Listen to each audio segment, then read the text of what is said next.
Welcome back. അപ്പോൾ ഈ ഒരു സംഭവമൊക്കെ കാണുമ്പോൾ നിങ്ങൾക്ക് മനസ്സിലായിട്ടുണ്ടാവും, ഇത് കുഞ്ഞിന് കൊടുക്കാനുള്ള ഫുഡ് തന്നെയാണ്. പിന്നെ തമ്മനയിലും കണ്ടിട്ടുണ്ടാവുമല്ലോ. അപ്പോൾ ഇന്നത്തെ വീഡിയോ ഈ ഒരു സംഭവമാണ് കേട്ടോ. അപ്പോൾ നമുക്ക് ശരിക്കും ഒന്ന് കണ്ടു നോക്കാം എന്തെല്ലാം ഇതിലെന്ന്. അപ്പോൾ ഇത്രയും ഡ്രൈ ഫ്രൂട്ട്സും ഉണ്ട്, പിന്നെ ചുമന്ന പരിപ്പും പിന്നെ ചെറുപയറിൻ്റെ പരിപ്പും. ഈ വെളുത്തിട്ട് ആ വട്ടമുള്ള വസ്തു എന്താണെന്ന് വെച്ചാൽ ലോട്ടസിൻ്റെ സീഡാണ് കേട്ടോ. അപ്പം ലോട്ടസിൻ്റെ സീഡും ബദാമും അണ്ടിപ്പരിപ്പും പിസ്തയും ഒക്കെ ഞാൻ വറുത്തെടുക്കുന്നുണ്ട്. അത് വറുത്തിട്ട് ഞാനൊരു പാത്രത്തിലേക്കിട്ട് ഇതിപ്പോൾ ചുമന്ന പരിപ്പും ചെറുപയർ പരിപ്പും വറുക്കുന്നുണ്ട് കേട്ടോ.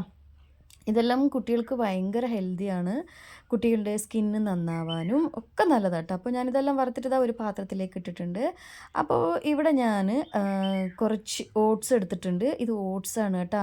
അപ്പോൾ മനസ്സിലായാലും ഓട്സും ഞാൻ വറക്കുന്നുണ്ട്. പിന്നെ വറക്കുമ്പോൾ നന്നായിട്ട് ശ്രദ്ധ വേണം കേട്ടോ. ഇത് അവിലാണ്, ഒരു പിടി അവിൽ ഞാൻ എടുത്തിട്ടുണ്ട്. എന്താണെന്ന് വെച്ചാൽ ശ്രദ്ധ എന്തിനാണെന്ന് വെച്ചാൽ കുറച്ചൊന്ന് എന്താ പറയുക, ഒന്ന് ചൂട് കൂടിപ്പോയാൽ ഒന്ന് ഇത്തിരി കരിഞ്ഞു പോയാൽ നമ്മൾ ഉണ്ടാക്കുന്ന ഫുഡിന് ഒരു കയ്പ്പ് വരും കേട്ടോ. അപ്പോൾ ആ കയ്പ്പ് വരാതിരിക്കാൻ നന്നായിട്ട് ശ്രദ്ധിക്കുക.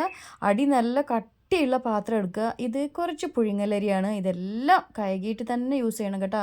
അപ്പോൾ ഡ്രൈ ഫ്രൂട്ട്സ് കഴുകിയെന്ന് ചോദിക്കും. ഡ്രൈ ഫ്രൂട്ട്സ് കഴുകിയിട്ട് ഉണക്കി വെച്ചതാണ്. അവിൽ മാത്രമേ ഞാൻ കഴുകാതെ എടുത്തിട്ടുള്ളൂ, നന്നായിട്ട് ചേറി എടുത്തതാട്ടോ. അപ്പോൾ ഇത്രയും പുഴുങ്ങലരി ഞാൻ എടുത്തിട്ടുണ്ട്. ഇത് നന്നായിട്ട് വറുത്തിട്ട് ഈ ഒരു രീതിയിൽ അരി വറുക്കുമ്പോഴാണ് നമ്മൾ കൂടുതൽ ശ്രദ്ധിക്കേണ്ടത് കേട്ടോ. പെട്ടെന്ന് കരിഞ്ഞു പോകാനുള്ള ചാൻസ് ഉണ്ട്. അത് കഴിഞ്ഞിട്ട് ഞാനിതാ ഇത്തിരി പച്ചരിയും കൂടി എടുത്തിട്ടുണ്ട്. അതും നന്നായിട്ട് കഴുകിയിട്ട് വറുത്തെടുക്കുക. അപ്പോൾ ഞാൻ പറഞ്ഞതുപോലെ തന്നെ അരി വറുക്കുമ്പോൾ കൂടുതൽ ശ്രദ്ധ ഉണ്ടായാൽ മതി. ഇതെൻ്റെ ഒരു പഴയ പാത്രം കേട്ടോ. കാരണം അടിക്ക് നല്ല കട്ടിയുള്ള ഒരു പാത്രമാണെങ്കിൽ നന്നായിട്ട് നമുക്ക് വറുത്തെടുക്കാൻ പറ്റും. അല്ലെങ്കിൽ അടിക്ക് അത്ര കട്ടിയില്ലെങ്കിലേ നമ്മൾ വറുക്കുന്നത് പെട്ടെന്ന് കരിഞ്ഞു പോകും കേട്ടോ. അപ്പോൾ ഇത്രയും കിട്ടിയിട്ടുണ്ട് വറുത്തെടുത്തിട്ട്. അപ്പോൾ ഇതൊക്കെ ഒന്ന് തണിയാൻ വേണ്ടിയിട്ട് ഞാൻ ഈ ഒരു പാത്രത്തിൽ ഇട്ട് വെച്ചിട്ടുണ്ട്. പിന്നെ ഇത് വറുത്തുകൊണ്ടിരിക്കുന്ന സമയത്ത് അണ്ടിപ്പരിപ്പും ബദാമൊക്കെ ഞാൻ ഒരുപാട് തിന്നിട്ട് കുറേയെല്ലാം കാലിയാക്കി വെച്ചിട്ടുണ്ട് കേട്ടോ. കുറേയാണ് ഞാനെടുത്ത് തിന്ന്. അപ്പോൾ ഞാൻ ഇന്ന് നിയാസ്കാരോട് പറയായിരുന്നു കുറച്ചും കൂടി അണ്ടിപ്പരിപ്പും ബദാമും ഒക്കെ മിക്സ് ചെയ്യണം, അത് കുറച്ച് കുറഞ്ഞു പോയിരുന്നു. പക്ഷേ ഇതെല്ലായിരുന്നു കൂടുതലുണ്ടായിരുന്നു കേട്ടോ. ലോട്ടസ് സീഡ് മാത്രം ഒഴിവാക്കിയിട്ട് ബാക്കിയെല്ലാം ഞാൻ പെറുക്കി പെറുക്കി തിന്നുന്നുണ്ടായിരുന്നു. അപ്പോൾ അതാ എല്ലാം ഉണങ്ങി, എല്ലാം ചൂടാറിക്കഴിഞ്ഞപ്പോൾ ഞാനൊരു മിക്സിൻ്റെ ജാറിലേക്ക് ഇടുക കേട്ടോ. നിങ്ങൾക്ക് മില്ലിൽ കൊടുക്കുകയാണെങ്കിൽ നിങ്ങൾ മില്ലിൽ പൊടിപ്പിക്കുക. അപ്പോൾ എനിക്ക് അത്ര ഹൈജീനായിട്ട് തോന്നിയില്ല, അതിന് ഞാൻ തന്നെ പൊടിച്ചേട്ടാ. ഇതെല്ലാം പൊടിച്ചെടുത്തിട്ടുണ്ട്. ഇത്രയും പൊടി കിട്ടിയിട്ടുണ്ട്. ഇത് നമുക്കിനി ശരിക്കും ഒന്ന് അരിച്ചെടുക്കണം. ഒരിക്കൽ അരിച്ചെടുത്തിട്ട് കിട്ടിയതിനെ രണ്ടാമതൊന്ന് മിക്സിയിലിട്ടിട്ട് പൊടിക്കുക. പിന്നീട് കിട്ടുന്നത് നമുക്ക് എന്തെങ്കിലും ഒരു യൂസ് ചെയ്യാം കേട്ടോ. അപ്പോൾ ഞാൻ എന്താ ചെയ്യുന്നത് നിങ്ങൾക്ക് വീഡിയോൻ്റെ അവസാനത്തിൽ കാണിച്ചു തരാം. ബാക്കിയുള്ള വേസ്റ്റ് കൊണ്ട് ഞാൻ എന്ത് ചെയ്യുന്നു ഞാൻ പറഞ്ഞുതരാം കേട്ടോ. അപ്പോൾ നന്നായിട്ട് ഇങ്ങനെ അരിച്ചെടുത്തിട്ട് പിന്നെ കൂടുതൽ നൈസായിട്ടുള്ള പൊടിക്ക് വേണ്ടിയിട്ട് നിങ്ങൾ പരിശ്രമിക്കാതിരിക്കുക. ചെറിയ കുഞ്ഞുമാവയെല്ലാം ആണെങ്കിൽ 6 മന്തിൻ്റെ കുഞ്ഞുമാവ സ്റ്റാർട്ടിങ് ഫുഡ് കൊടുക്കുകയാണെങ്കിൽ ഒന്ന് ശ്രദ്ധിച്ചാൽ മതി. അല്ലെങ്കിൽ പിന്നെ അത്രയും നന്ന ചെറിയ തരിയൊന്നും വേണ്ട കേട്ടോ. അപ്പോൾ ഞാനിവിടെ മൊത്തത്തിൽ ഫുഡെല്ലാം അരിച്ച് കഴിഞ്ഞിട്ട് രണ്ടാമത് ഇത്രയും വേസ്റ്റ് കിട്ടിയിട്ടുണ്ട് കേട്ടോ.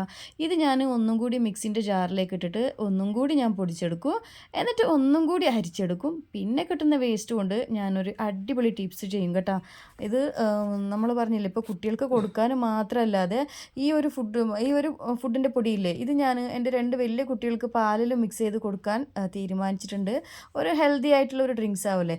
അപ്പോൾ രണ്ടാമതും പൊടിച്ച് കഴിഞ്ഞിട്ട് ഇത്രയും വേസ്റ്റ് കിട്ടിയിട്ടുണ്ട്. ഇത് എൻ്റെ കുട്ടികളും ഞാനും ഒക്കെ നമ്മളൊരു ഫേസ് സ്ക്രബായിട്ട് ഫേസ് വാഷായിട്ടൊക്കെ യൂസ് ചെയ്യും കേട്ടോ. ഭയങ്കര നല്ലതാണ്. ഇതിൽ ഓട്സ് ഉണ്ട്, ചെറുപയർ പരിപ്പും ചുവന്ന പരിപ്പും ഒക്കെ ഉണ്ട്. അതുകൊണ്ട് വളരെ നല്ലതാണ്. അപ്പോൾ ഞാനിവിടെ ഉണ്ടാക്കിയിട്ട് വേവിച്ചെടുത്ത്, പക്ഷേ ആ വേവിച്ചെടുത്ത വീഡിയോ എൻ്റെ അടുത്തുനിന്ന് മിസ്സായി പോയി കേട്ടോ. കാരണം ഇത് നിങ്ങൾ നോർമൽ സിറിലൊക്കെ ആക്കുന്നതിലും കൂടുതൽ വെള്ളം വെച്ചിട്ട് നന്നായിട്ട് വേവിച്ച് കുറുക്കിയെടുക്കുക. കാരണം പച്ചരിയും ചുമന്നരിയെല്ലാം ഉള്ളതുകൊണ്ട് അത് നന്നായിട്ടൊന്ന് വെന്ത് കിട്ടണ്ടേ. അതുകൊണ്ട് കുറച്ച് കൂടുതൽ വെള്ളം വെച്ചിട്ട് 1 സ്പൂണോ 2 സ്പൂണോ എടുത്തിട്ട് നന്നായിട്ട് കുറുക്കിയിട്ട് കൊടുക്കുക. അപ്പോൾ ഞാൻ എൻ്റെ വാവക്ക് ഇന്ന് ഇത്രയും എടുത്തിട്ടുണ്ട്. കാരണം ഇന്ന് രാവിലെ ഒന്നും ഓള് ഫുഡ് കഴിച്ചിട്ടില്ല കേട്ടോ. അതുകൊണ്ട് തിന്നോ എന്നുള്ളൊരു പ്രതീക്ഷ കൊണ്ടാണ് എടുത്തത്. അപ്പോൾ നമുക്ക് കൊടുത്ത് നോക്കാം ഓക്കെ ഇഷ്ടപ്പെടുമോയെന്ന്. ആൾക്ക് ഇഷ്ടപ്പെട്ടിട്ടുണ്ട് കേട്ടോ. അപ്പോൾ നിങ്ങൾക്ക് വേണമെങ്കിൽ ഇത് പാലിൽ മിക്സ് ആക്കിയിട്ട് വേവിച്ചെടുക്കുക. ഞാൻ പാലും നെയ്യും ഒന്നും കൂട്ടിയിട്ടില്ല. പിന്നെ നിങ്ങൾക്ക് പശു നെയ്യും മിക്സ് ചെയ്യാം കേട്ടോ. പശു നെയ്യ് മിക്സ് ആക്കിയാലും ഭയങ്കര ടേസ്റ്റ് ഉണ്ടാവും. അപ്പോൾ എൻ്റെ വാവക്ക് ഇഷ്ടപ്പെട്ടിട്ടുണ്ട്. ഓള് വിഷമം കൊണ്ടാണ് കരയുന്നത് കേട്ടോ. ഞാൻ പറഞ്ഞില്ലേ രാവിലെ ഒന്നും തിന്നിട്ടില്ല എന്ന്. അപ്പോൾ ഏകദേശം ഓൾക്ക് വയറെല്ലാം നിറച്ചു ഇത് തിന്നിട്ടുണ്ട്. ഭയങ്കര ഇഷ്ടമായിട്ടുണ്ട്. പിന്നെ ഡൈജഷനും ഇമ്പ്രൂവ്മെൻ്റ് ആക്കും കേട്ടോ. ഈ ഒരു ഫുഡ് നമ്മൾ വീട്ടിൽ തന്നെ ആക്കി പൊടിച്ച് കൊടുക്കുന്നതുകൊണ്ട് നമുക്കൊരു ധൈര്യമല്ലേ. അപ്പോൾ നമ്മളെ കുഞ്ഞുവാവക്ക് ഭയങ്കര ഇഷ്ടമായിട്ടുണ്ട്. ഓളും കഴിക്കുന്നുണ്ട്. അപ്പോൾ ഓക്കെ, ഇത്രയേ ഉള്ളൂ ഇന്നത്തെ വീഡിയോ. അടുത്തൊരു അടിപൊളി വീഡിയോ ആയിട്ട് വരാം. Bye bye, take care.